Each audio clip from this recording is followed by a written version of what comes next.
Channel Sharing Tulus Kekristenan, sharing ke-56 dengan topik seperti kami pun mengampuni orang yang bersalah kepada kami. Seperti kami pun mengampuni orang yang bersalah kepada kamu. Bapak, Ibu, Saudara-saudari sekalian, Shalom, salam damai sejahtera. Mari kita bahas doa Bapa kami di Matius 6 ayat 12. Dan ampunilah akan kesalahan kami seperti kami pun mengampuni yang bersalah kepada kami. Loncat 14. Karena jikalau kamu mengampuni kesalahan orang, Bapakmu yang di sorga akan mengampuni kamu juga. 15. Tetapi jikalau kamu tidak mengampuni orang, Bapakmu juga tidak akan mengampuni kesalahanmu. Gaya bahasa kalimat doa memohon pengampunan ini dapat kita rasakan sebagai mengandung pelajaran bahwa pada saat kita memohon ampun atas dosa-dosa kita sertakan juga janji kita akan mengampuni juga sesama kita yang bersalah kepada kita. Bunyi sabda Pak Yesus di ayat 14 menekankan bahwa saat kita mengampuni orang lain, kita sedang mencerminkan bahwa diri kita telah menerima pengampunan dari Allah. Ulangi, pada saat kita mengampuni orang lain, kita sedang mencerminkan diri kita telah menerima pengampunan dari Allah. Sebaliknya, jika kita tidak mengampuni orang lain, kita telah mencerminkan diri kita baru mengetahui di otak kita tentang pengampunan dari Allah. Tahu saja, tetapi belum sampai mengalami pengampunan itu di dalam hati kita. Menjadi satu dengan seluruh aspek hidup kita. Jadi satu. Hal ini juga ditegaskan oleh Pak Yesus di dalam ilustrasi di Matius 18 ayat 21. Ketika beliau menjawab pertanyaan Petrus, berapa kali kita harus mengampuni? Apakah sampai 7 kali? Yaitu ilustrasi kisah seorang yang berutang 10.000 talenta yang dibebaskan oleh raja, tetapi dia tidak mau membebaskan utang temannya yang jumlahnya hanya 100 dinar. Jauh lebih kecil daripada utangnya kepada raja. Kisah ini sudah lama, sudah terkenal sekali, kita sudah tahu. Jika ditulis perbandingannya 1 dibanding 600.000, data dari Google. Seharusnya dia dengan mudah membebaskan utang temannya, kecil sekali. Kisah ini sudah sangat terkenal bagi kita sekalian. Kita tidak akan membaca seluruhnya, tetapi hanya ayat yang mengandung pelajaran pengampunan. Barulah akan kita bahas dengan lebih intensif. Matius 18 ayat 21. Kemudian datanglah Petrus dan berkata kepada Yesus, Tuhan, sampai berapa kali aku harus mengampuni saudaraku jika ia berbuat dosa terhadap aku? Sampai 7 kali? 22. Yesus berkata kepadanya, bukan. Aku berkata kepadamu, bukan sampai 7 kali. Melainkan sampai 70 kali, 7 kali.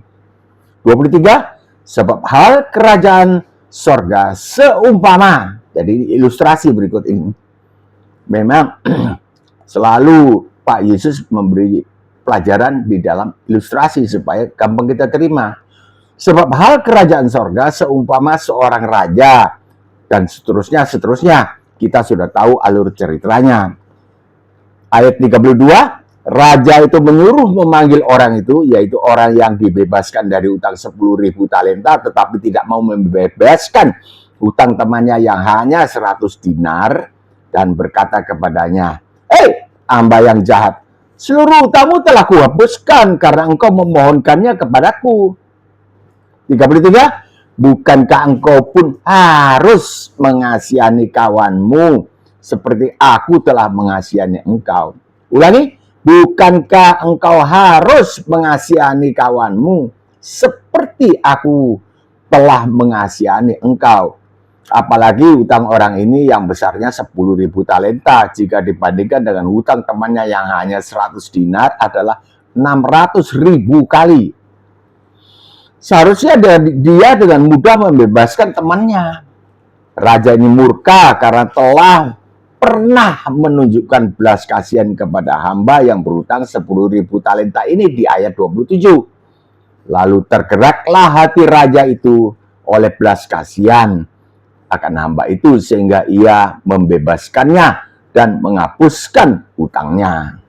34. Maka marahlah tuannya itu, raja itu, dan menyerahkannya kepada Algojo sampai ia melunaskan seluruh utangnya. 35. Kata Pak Yesus, keluar dari ilustrasi, ini langsung berbicara kepada Petrus ini dan kita sekalian, maka Bapakku yang di sorga akan berbuat demikian juga terhadap kamu, kita sekalian ini, apabila kamu masing-masing tidak mengampuni saudaramu dengan segenap hati. Segenap hati. Karena Allah itu roh, maka yang diperhatikan itu adalah roh. Bukan sikap tubuh atau kebersihan tubuh, tapi roh kita. Jelas Pak Yesus yang adalah Tuhan yang menampil sebagai manusia ini menekankan agar kita mengampuni sesama kita yang bersalah kepada kita seperti Allah telah mengampuni dosa-dosa kita yang tidak terhitung itu dengan mengutus Sang Putra di dalam daging menggantikan kita menjalani hukuman akibat dosa-dosa kita. Dengan mengampuni sesama kita, maka kita telah mencerminkan bahwa kita adalah orang yang sudah mengalami pengampunan itu. Itu kan teorinya di otak. Bukan hanya di otak saja, melainkan sungguh-sungguh sampai dalam hati. Tapi itu kan baru teori. Kalau orang mengampuni, mencerminkan, ya kita sudah diampuni. Tapi teori itu, prakteknya bagaimana sampai ke dalam, itu yang kita kejar. Sebaliknya jika kita tidak bisa ya mengampuni sesama kita, banyak ya, termasuk Mbak ini dulu lama 30 tahun itu tidak lama saudara, tidak lama lagi, lama sekali baru bisa mengampuni orang. Nah, nanti ada kesaksiannya ini. Sesungguhnya, jadi kalau kita tidak bisa mengampuni orang, minta ampun atau tidak minta ampun kepada kita, sesungguhnya kita telah mencerminkan diri kita adalah orang yang masih belum mengalami pengampunan sampai ke dalam hati, baru sampai di otak. Ya, katanya Yesus Kristus mati di atas kayu salib menggantikan aku, mencurahkan darahnya sehingga aku diampuni. Katanya itu, percaya dengan otak, tapi belum sampai ke dalam hati. Itu yang kita kejar. Kalau sudah sampai dalam hati enak. Seperti sekarang Mbak ini enak sekali. Bebas. Ya. Untuk mencapai pertumbuhan iman sampai kepada tahap ini. Sebab iman itu bertumbuh betul itu. Yang Mbah kerjakan adalah memohon kepada Allah Bapa, mengerjakan pribadi Mbah melalui Roh Kudus sambil tetap tekun membaca firman Tuhan. Walaupun ada jatuh bangun, malesnya ada. Dan berdoa. Di dalam doa itu Mbah tutup mata jasmani tentunya dan membuka mata pikiran atau membayangkan, memandang kepada Pak Yesus yang tergantung di kayu salib, mengalami siksa dan mencurahkan darah beliau demi kepentingan Mbah memperoleh pengampunan atas dosa-dosanya Mbah. Mbah gunakan itu patung yang ada badannya Tuhan Pak Yesus tergantung di kayu salib, seperti milik orang Katolik. Mbah bukan orang Katolik, tapi Mbah gunakan itu sebagai visualisasi, bukan perantaraan supaya Mbah percaya pada itu, bukan, atau menyembah pada itu, bukan. Dan Mbah tidak melanggar, sebab perintahnya itu yang kedua daripada the Ten Commandment itu kan, janganlah membuat bagimu patung. Bagi kita membuat atau membeli di toko buku Kristen, membeli patung itu untuk kita, bagi kita, untuk disembah itu kan. Berikutnya diajarkan jangan sujud menyembah kepadanya, kepada patung itu. Jangan membuat bagimu patung yang menyerupai apapun yang ada di langit dan apa yang di bumi, bahkan di bawah bumi. Jangan membuat bagimu. Itu bukan bagiku. itu bagi orang lain. Bagi saya, bukan bagiku untuk disembah, tapi bagi visualisasi. Oh ini, bagi tamu, kalau ada tamu, Mbak bersaksi, ini Yesus Kristus, Pak Yesus dulu mati di atas kayu salib begini. Jadi ada gambar bagi orang lain. Itu terserah kepada yang para teologian yang mengatakan bahwa orang bukan Katolik tidak boleh yang simpan salib yang ada badannya, yang ada korpusnya, tidak boleh, ya terserah lah. Mbah tidak apa-apa, pakai itu visualisasi. Jadi Mbah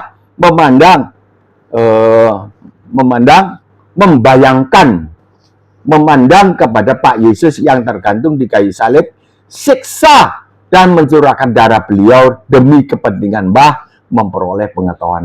Gitu. Tutup mata lagi, sebentar aja.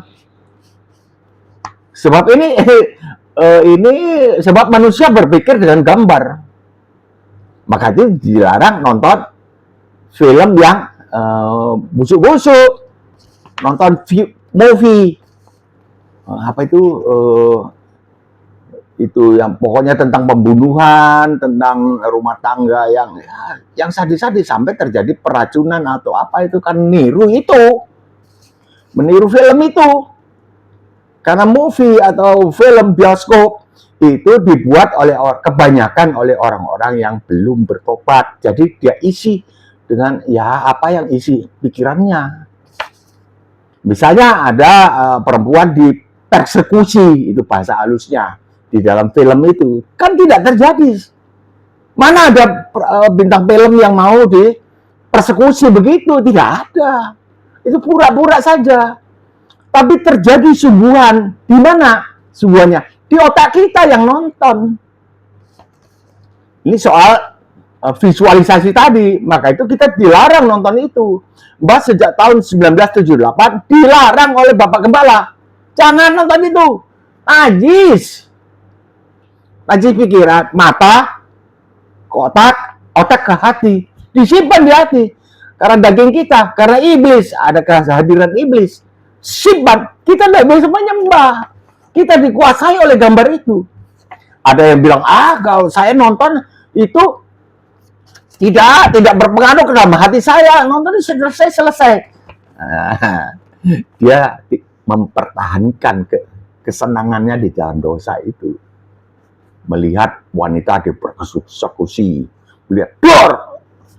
melihat racun, melihat selingkuh. Dia masih mempertahankan itu pendapat sebagai suatu kebenaran. Jadi dia bilang gitu. Nggak mungkin toh, kalau orang ditempelin pasti terasa dong badannya. Tapi itu kalau dimasuki ide itu, tentu disimpan. Juga ide Yesus Kristus, Pak Yesus mati di atas kayu salib. Gambarnya ada. Sebentar saja. Kita berdoa, oh Tuhan Yesus, Pak Yesus, terima kasih Dikau mati di atas kayu salib, mencurahkan darah Dikau sehingga aku dapat pengampunan. Itu visualisasi.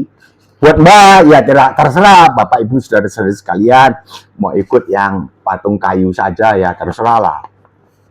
Cuma Mbak bagikan ini, sebab ini sharing tulus, Mbak ini tulus apa adanya dan yang bermanfaat bagi orang lain. 1978 sampai sekarang. Dan akan terus. Mbak tidak mau nonton film begitu. Paling nonton itu hewan-hewan. Istriku suka nonton Tom and Jerry. Tapi sekarang sudah tidak muncul lagi di televisi Tom and Jerry. Lucu. Terus ada lagi anjing mau-mau. Apa itu. Lucu-lucu begitu. Sehingga suasana hati kita dipenuhi dengan damai sejahtera. Dengan Allah. Mungkin ya yang senang-senang ya. Yang lucu-lucu. Sebab kalau menurut kodrat ya, Mbah ini ya harimau ya, panter ya. Lihat, maksudnya dagingnya keras sekali itu, maksudnya nafsu membunuhnya besar. Nafsu membunuhnya besar. Ada orang yang ya seperti kelinci atau seperti apa itu namanya tupai, lucu gitu. Dia tidak suka berkelahi. Memang kodratnya dagingnya. Tapi kalau dia nggak bisa begitu terpengaruh oleh itu. Marahnya itu tidak. Kalau Mbak ini memang panter. ya cepat menerkam. Jadi tidak mau, yang itu tidak mau dihindari. Supaya kita sama dengan apa Tuhan Yesus. Tuhan Yesus kan tidak suka membunuh orang. Kita ini punya daging pembunuh. Maka itu dilarang jangan membunuh. Nah, sudah sampai di situ. Jadi Mbah membayangkan, memandang kepada Pak Yesus yang tergantung di kayu salib. Ini waktu doa. Tuhan Yesus. Sekarang beliau juga mendengar, melihat Mbah membagikan ini. Mbah sudah minta, Urapi yang mendengar juga Tuhan. Tergantung di kayu salib mengalami siksa di agony. Allahku, mengapa engkau meninggalkan aku? Bayangkan dengan tangan dipaku, aduh. Saya Mbak nggak bisa rasakan. Demi kepentingan Mbah memperoleh pengampunan. Ya, aku diampuni ya. Terima kasih, kamu siap. Itu pun tidak bisa masuk dalam hati segera, nggak bisa bertumbuh. Besok lagi. Sepanjang hari tetap merenungkan itu firman Tuhan. Matius 26:28. Sebab inilah darahku. Darah perjanjian yang ditumpahkan bagi banyak orang untuk pengampunan dosa. Jadi kita tidak diampuni secara langsung. Kalau ada Tuhan atau Allah yang mengampuni secara langsung, saya minta ampun, saya tobat, saya tidak bikin lagi sampai kapanpun juga. Itu khayalan ya. Tidak mungkin kita tidak akan melakukannya lagi. Bertahan dengan, coba ada daging kita, pasti jatuh lagi.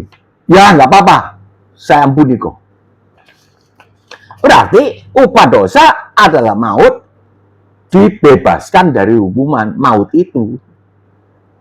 Ya nggak apa-apa. Berarti yang mengampuni tidak suci. Kalau yang tidak suci bukan Allah. Bukan Allah. Berarti yang ya tiruannya Allah ya. Tiruannya. Sebab Allah yang sejati menghukum dosa. Karena kemahakudusan beliau menghukum dosa. Sehingga harus menghukum dosa. Mencuri jarum sama dengan membunuh orang. Sama. Hukumannya sama. Jangan mencuri. Saya mencuri jarum saja. Tapi beliau itu tidak bisa diringankan. Kemahakudusan beliau itu mengharuskan menghukum dosa. Tapi pengasihannya beliau menghukum di atas kurban. Maka dari itu turunlah Yesus Kristus itu di dalam daging. Itu sebabnya sehingga terjadi peristiwa ya, dikandung dan dilahirkan oleh Santa Maria dan seterusnya sampai mati di kayu salib tanpa dosa. Itu terjadi, dikubur 3 hari, bangkit kembali menjadi Tuhan kembali karena beliau asalnya memang berasal keluar dari Bapa. Jadi pengampunan dosa kita itu karena kurban itu, karena pencurahan darah. Sebab Ibrani 9 ayat 22, tanpa penumpahan darah tidak ada pengampunan. Itu prinsip di Kristen. Agamaku lah, ini langsung diampuni. Terserahlah. Kita jangan korek-korek masuk di sana. Tidak. Mbah tidak akan korek masuk di sana. Tidak akan intervensi. Ini salah begini. Tidak. Mbah cuma ucapkan apa yang ada di Alkitab. Kalau yang bukan seperti ini, ya bukan Allah. Kalau yang bukan gondol seperti ini, ya bukan Bagio bahagia. Kan gitu. Bagio bahagia itu gondol. Ini nadanya, sharingnya ini keras, tegas. Ya. Tidak halus. Memang ini harimau, panther. Tidak bisa. Tapi kan itu harus ada pembaruan budimu. Ini proses berpuluh tahun. Kemudian hafalkan dan renungkan sepanjang hari. Setiap hari. Sepanjang hari, setiap hari. Ayat berikut ini, Roma 5 ayat 7. Sebab tidak mudah seorang mau mati untuk orang yang benar. Untuk orang benar, tidak ada orang mau mati. Tidak mudah, artinya sukar. Sukar artinya ya jarang atau tidak pernah dijumpai. Cuma ini diperhalus supaya halus. Tetapi mungkin untuk orang baik ada orang yang berani mati. Kalau untuk orang benar itu orang benar, tapi sekarang mau mati. Saya gantikan saja. Pulanglah ke rumahmu, saya gantikan. Tidak ada orang mati bagi orang benar. Tidak ada orang mau mati untuk orang benar. Untuk orang yang baik mungkin. Tetapi mungkin untuk orang baik ada orang yang berani mati. Dia baik ya. Saya berutang budi sama dia. Dia baik sekali pada saya. Dia sekarang mau digorok lehernya. Nah, pulanglah. Saya gantikan Anda. Mungkin ada orang baik. Untuk orang baik ada orang yang berani mati. Tapi mungkin artinya ya sedikit sekali atau tidak pernah ada orang memperhatikan kebaikan orang lalu dia mau berkorban untuk kebaikan itu. Tidak ada. Kebanyakan orang ya sampai sekarang aja kalau Mbah berbuat baik ini dia tidak ingat itu, dia ingat ya kekurangannya Mbah. Kalau Mbah marah ya walaupun sudah minta ampun ya dia tetap ingat, dia tetap pegang itu marahnya. Dia tidak mengingat kebaikannya Mbah. Dulu TBC, baru Mbah tolong dia, anaknya baru 2 bulan. Ketularan itu bisa TBC. Mbah bertindak. Tapi dia tidak ingat ketika lihat Mbah marah, dia pegang. Mbah sudah koreksi, itu salah marah begitu. Mbah minta maaf, bertobat. Tidak bisa. Dia pegang itu saja. Kekurangannya. Trauma katanya. Saya trauma lihat Bapak begitu. Dia tidak bisa melihat yang kebaikannya. Maka itu, tetapi mungkin untuk orang baik ada orang yang berani mati. Mungkin. 8. Akan tetapi Allah menunjukkan kasih-Nya kepada kita. Oleh karena Kristus telah mati untuk kita ketika kita masih berdosa. Ketika aku berdosa, untuk orang baik orang benar tidak ada orang mati. Untuk orang baik tidak ada orang mau mati. Tapi Allah menunjukkan kasih-Nya. Mengutus Yesus Kristus mati untuk aku ketika aku berbuat dosa. Berdosa. Orang berdosa, dia mati untuk orang berdosa. Nggak masuk akal. Itulah kasih Allah. Diresapi, direnungkan, sampai ke dalam hati. Yang Mbah renungkan terus setiap hari, setiap saat, setiap hari, setiap saat, sampai saat ini adalah ayat 8. Sering Mbah bicarakan dengan istri ini. Akan tetapi Allah menunjukkan kasih-Nya kepada saya. Oleh karena Kristus telah mati demi saya memperoleh pengampunan ketika saya masih berdosa. Status berdosa. Sekarang bukan. Apakah Pak Bagio orang berdosa? Bukan. Jawabnya bukan. Sebab beliau sudah mati tahun 33 itu kuasanya sampai sekarang. Sampai beliau nanti datang kembali. Nggak berlaku itu. Sampai sekarang masih berlaku. Barang siapa mau, saya mau digantikan oleh beliau. Maka statusnya berubah. Bukan orang berdosa lagi. Jelas dong. Mbah pernah berdebat dengan Tuhan. Ketika Mbah minta itu dibaptis Roh Kudus. Terasa. Kau itu abu belaka. Abu saja. Iya, tapi abunya kan abu mahal ini Tuhan. Semahal darah di kau di atas kayu salib. Bapak, Mbah nggak tahu jawabnya beliau apa lagi nggak tahu. Tapi Mbah bilang, saya minta dan saya butuh itu Roh Kudus. Baptislah saya. Dikalau pembaptis Roh Kudus. Barang siapa meminta, dia akan menerima. Barang siapa ketok pintu, dia akan dibukakan pintu. Barang siapa mencari, dia menemukan, mendapatkan. Dari sang pembaptis dengan Roh Kudus. Mbah mau menerima kuasa itu. Nanti kalau sudah, ya Mbah bagikan lagi. Kristus telah mati demi saya memperoleh pengampunan ketika saya masih berdosa. Setiap saat terjadilah pertempuran. Iya deh, kuampuni dia. Lalu muncul lagi pikiran yang lain. dia berbuat keterlaluan. Ini sekarang ini. Tetapi nyata Pak Yesus sudah mati di salib demi pengampunan dosaku. Iya, pada tahun 33, Mbah membawa pikiran Mbah kepada suatu fakta. Jadi Mbah percaya bukan kepada agama, kepada cerita. Bukan. Yesus mati di kayu salib tahun 33 itu terjadi. Jadi pengampunannya juga terjadi. Diberikan terjadi. Allahnya juga ada sekarang. Ada di sorga. Pengampunan diberikan itu terjadi. Mbak tidak gampang menerima itu cerita atau teori ya agama, ya. Nggak bisa. Tidak gampang. Mesti dibawa kepada fakta. Kalau fakta, ku pegang erat-erat.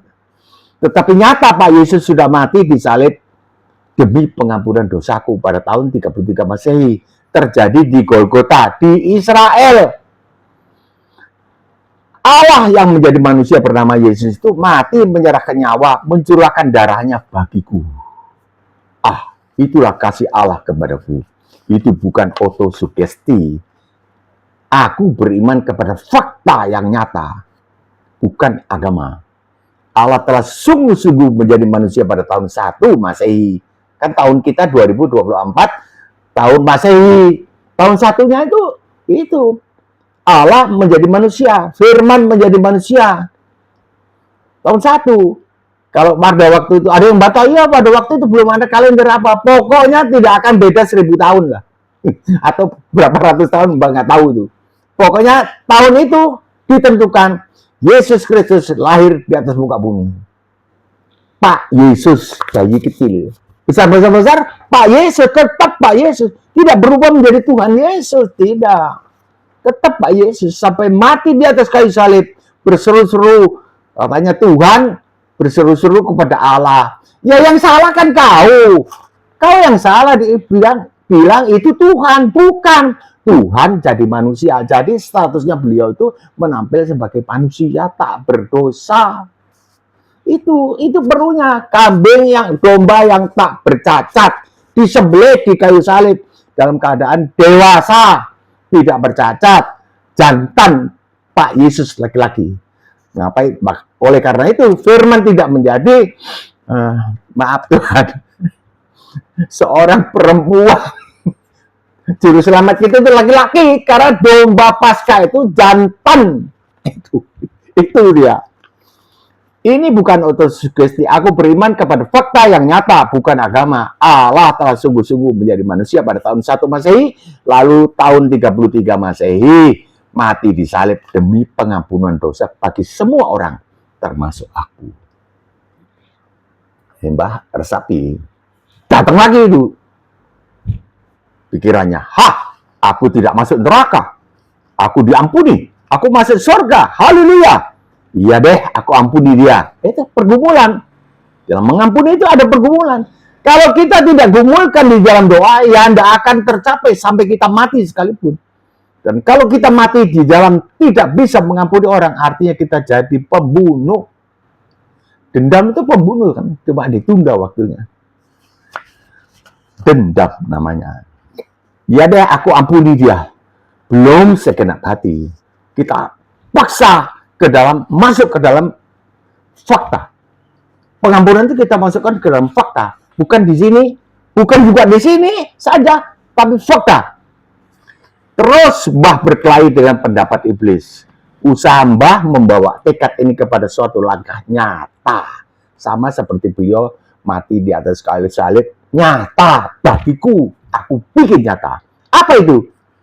Usaha ini terus Mbah belikan oleh-oleh, pemberian. Itu menunjukkan kasih. Pengampunan.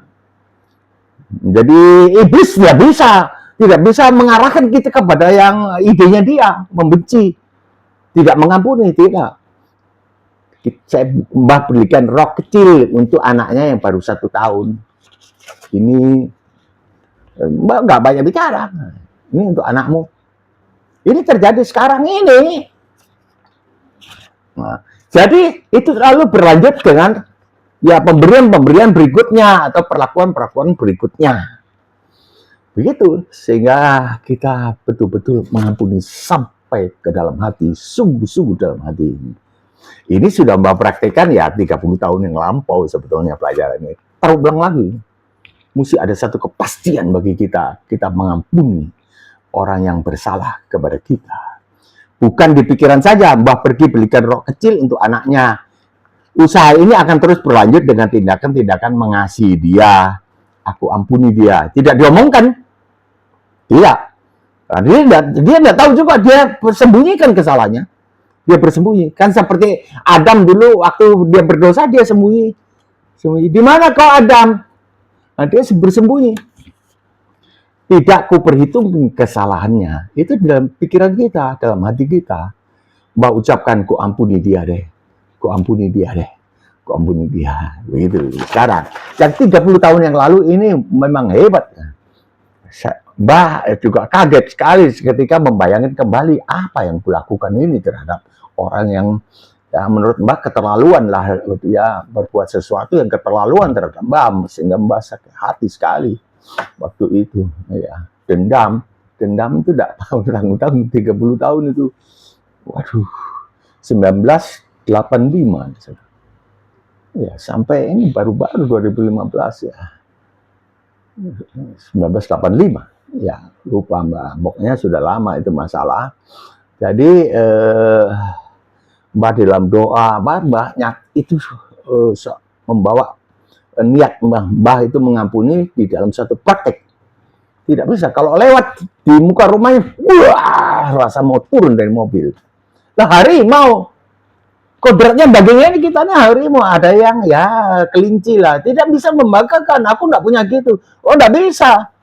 Kau pasti punya dosa lain. Tidak bisa kita banggakan diri kita karena kita ini punya daging beda-beda. Ya, beda-beda. Jadi Mbah, apa usahanya Mbah? Yaitu terbayang ya, saya bertemu dengan dia, kemudian saya robek semua daftar kesalahannya dia, catatannya kesalahannya dia itu robek. Ku kasih tahu dia. Kan dia pura-pura nggak tahu,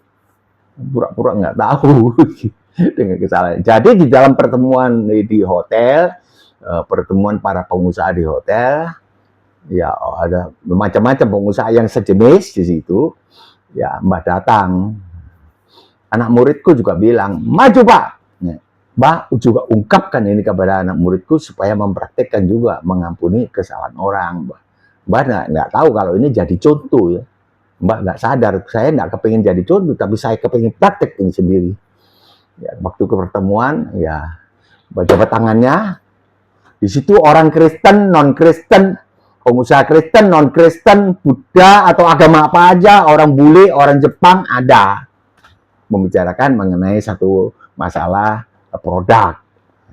Jabat tangannya ya basa-basi. Hai, tak begitu saya jabat tangan terus aku peluk dia. Sebelum pergi ke hotel itu muntah-muntah Mbak.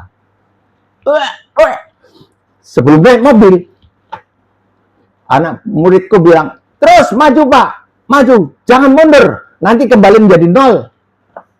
Jadi Mbak langsung naik mobil, sana ku jabat tangan, ku peluk ya.